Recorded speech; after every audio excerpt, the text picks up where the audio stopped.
Hi, everybody. I'm Brittany Lewis, a breaking news reporter here at Forbes. Joining me now is Jonathan Panikoff with the Atlantic Council. Jonathan, thank you so much for joining me. Thanks for having me. I would love to get your take on the moment we are in right now when it comes to Iran. The third round of negotiations between U.S. and Iranian officials finished on Thursday without a deal being agreed to. On Friday, President Trump said he's not happy with where talks are right now. He hasn't reached a final decision on military strikes against the country. So to start off the conversation, what happened at the negotiating table in Geneva? How far apart right now are the U.S. and Iran? I think there's two questions right now. One is how far apart are the US and Iran related to the nuclear program? And a second question related to how far apart are they on everything else, including Iran's ballistic missile program, its proxy network throughout the region, and how much does the US care? On the first look, there seemed to be some indication that progress was made this week at the negotiations, enough to enter into technical talks in Vienna next week.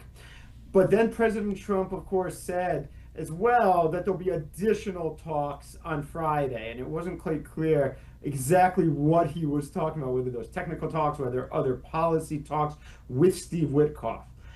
That, I think, is going to play the biggest role in determining what happens next. I think President Trump clearly wants a deal. He always wants a deal.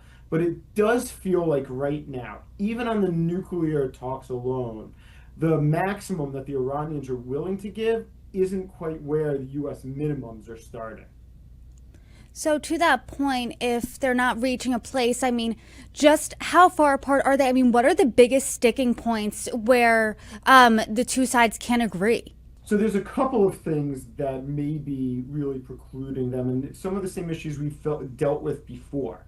One is, frankly, will Iran be able to enrich? For a long time, President Trump has said there is to be no enrichment whatsoever, and it has to be an indefinite term.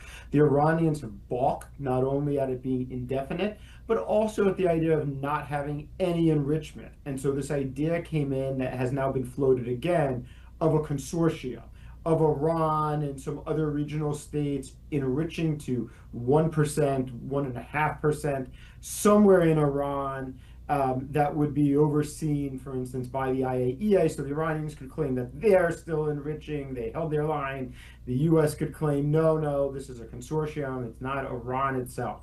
That's the type of creative solution that might help bridge some of these gaps, but it's probably not going to be enough alone. You have too many hardliners, I think, right now who have the upper hand in Iran in terms of the policy making that just aren't willing to give in the way that the U.S. would need to reach an actual deal that would be satisfactory.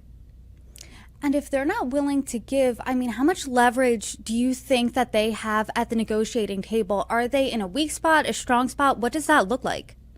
The Iranians specifically have very little leverage left, is the reality. But that's not fundamental to how Iran thinks about the world and how they even think about these negotiations. For Iran itself, the number one priority is not about the benefits to their people or their country. It's fundamentally about regime survival.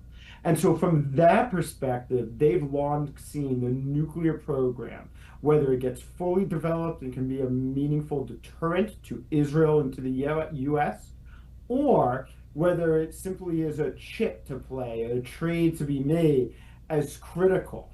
And right now, I don't think there's any indication that hardliners really believe that they've reached the point where they need to give it away or that it's worthwhile for them to give it away, even after the strikes in June, even after it's been diminished as it was over the summer. The reality is the Iranians know that the world cares about this issue. They care about the highly enriched uranium, the 440 kilograms that we still don't know where it is and how far buried it is.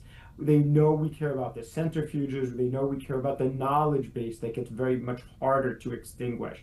And so from that perspective, as long as the Iranians know the US cares and the world cares, they're going to use that to try and create either a deal that they can or to push back and say, no deal was possible. US, if you strike, that's on you, but then it's your fault. We're going to war. The big question mark that is really looming around the world right now is if the United States is going to have any military action against Iran. Do you think this is looking like the United States is going to solve this through diplomacy, because President Trump today said it'd be wonderful if Iran was negotiating in good faith, but that's just not the reality. That's what President Trump said. Or do you think that this is going to be solved through strikes? Like I said he hasn't made a final decision on this. However, the U.S. Embassy in Israel told staff to leave sooner rather than later on Friday. Multiple countries have urged their citizens to get out of Iran, and we've seen the biggest buildup of military forces in the region since the 2003 invasion of Iraq. So what does this look like to you?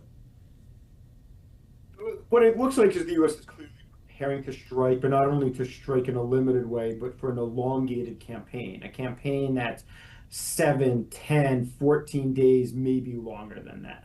I think the U.S. clearly is in the position right now where it could do very significant damage to Iran. It can do significant damage to Iranian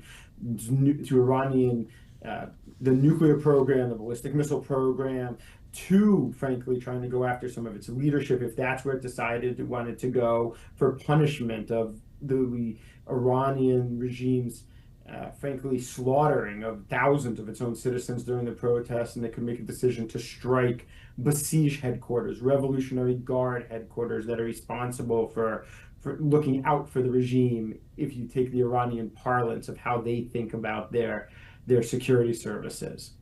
At the end of the day, right now, I think the fundamental challenge still becomes it's not clear if the U.S. strikes what President Trump's goals are. And because it's not clear what his goals are, it's not clear what the strategy is. And without the strategy, right now, it's not clear what operationally actually needs to be done tactically to achieve the strategy and then ultimately the goals.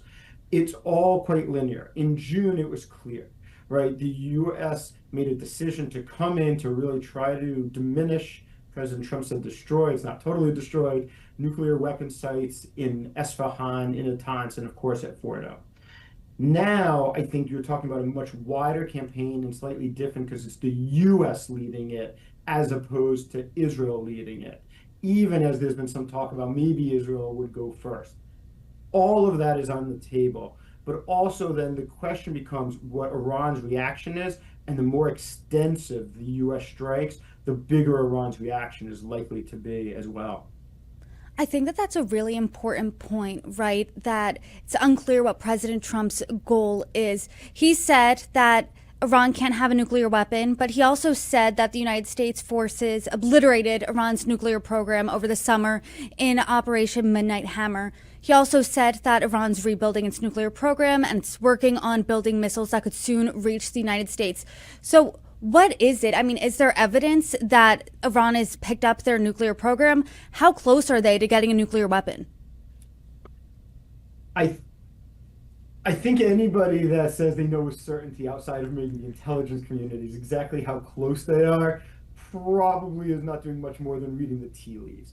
Look, I think it's certainly true from the media reporting that Iran has started to try to not only excavate some of their nuclear sites, but maybe calibrate where they are and how to start rebuilding. The hardest part of the Iranian nuclear program, frankly, is the part that the US or Israel or other allies can't diminish. And that's the knowledge base that has been built up. Israel killed a number of senior Iranian scientists. I think that had an impact. It might slow them down, but it probably is not going to end an actual Iranian effort to achieve a nuclear weapon if they decide to go that direction and nobody intervenes militarily or diplomatically to stop them. Right now, I think Iran is in a real challenging place. It fundamentally has critical economic capacities that it can't meet. The population, as we've seen, is fundamentally at the end of their rope. And I think we're at a place now where the Iranians are going to have to make a determination how much money they're going to spend to rebuild their nuclear program, billions upon billions, knowing that it will probably be destroyed again. We've seen this time and again. And you've got a split in the Iranian government because it's not a monolith of hardliners who clearly want to reestablish the nuclear program.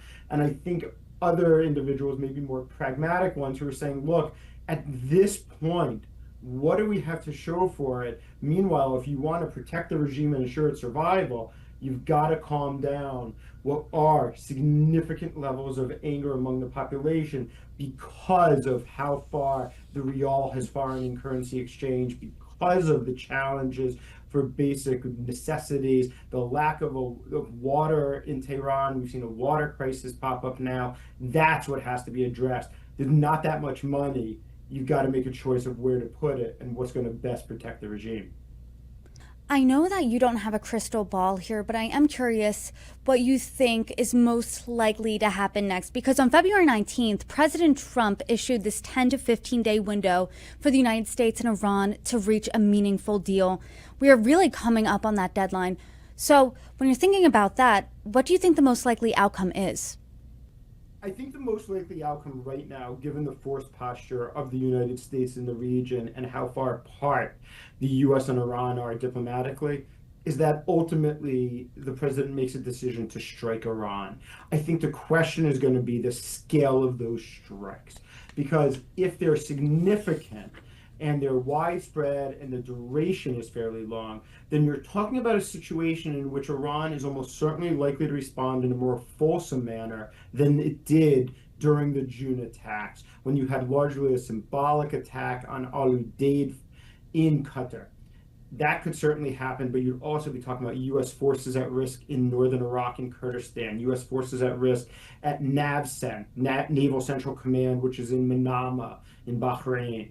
You could also be talking about U.S., Israeli, Jewish sites being under threat, frankly, around the world because of terrorist attacks that Iran might decide this is the time to launch them. We're really in a place of trouble and the regime is really under threat. And we need now to launch the type of terrorist attacks to say we have other ways to get back at you if this war does not conclude. And of course, this doesn't even start to address what happens in terms of attacks on Israel and how long Israel and Israel with U.S. support can fundamentally defend itself. Does it have enough interceptors to prevent Iranian ballistic missile attacks from incoming over an elongated period of conflict? On Thursday, Vice President J.D. Vance told the Washington Post that there's no chance that the United States is going to be involved in some endless war that drags on for years in the Middle East. But then on Friday, President Trump was asked if there was a risk that strikes could be a catalyst for a long, drawn-out conflict in the region. And I want to read you what he said. He said this, quote, "I guess you could say there's always a risk. You know, when there's war, there's a risk in anything, both good and bad." What do you make of those seemingly conflicting comments there? Do you think that the American people should really start thinking about a long, drawn-out conflict here? I think there's two immediate. I think the comments, and especially the difference in comments between what you've seen from Vice President Vance and from President Trump, reflects what we've seen from this administration fairly often, which is that everybody's trying to get on the president's page. The president hasn't made a decision, and so then it's not quite clear how everybody should calibrate their comments, and you have some mixed messaging. This isn't the first time we've seen it. I doubt that it'll be the last. At the end of the day, I cannot imagine a situation in which President Trump makes the decision to put troops on the ground. And that fundamentally makes it quite different than, say, Iraq or other wars that we've had. It's very, very difficult to have a successful air campaign alone that creates the fundamental goal, that fundamentally achieves all of the goals, especially if these goals, for instance, are extreme, like regime change, or if the goals are to completely incapacitate the regime. You need some sort of force on the ground. Because we don't have that, I don't think we're talking about a war or a conflict that's going to be months long.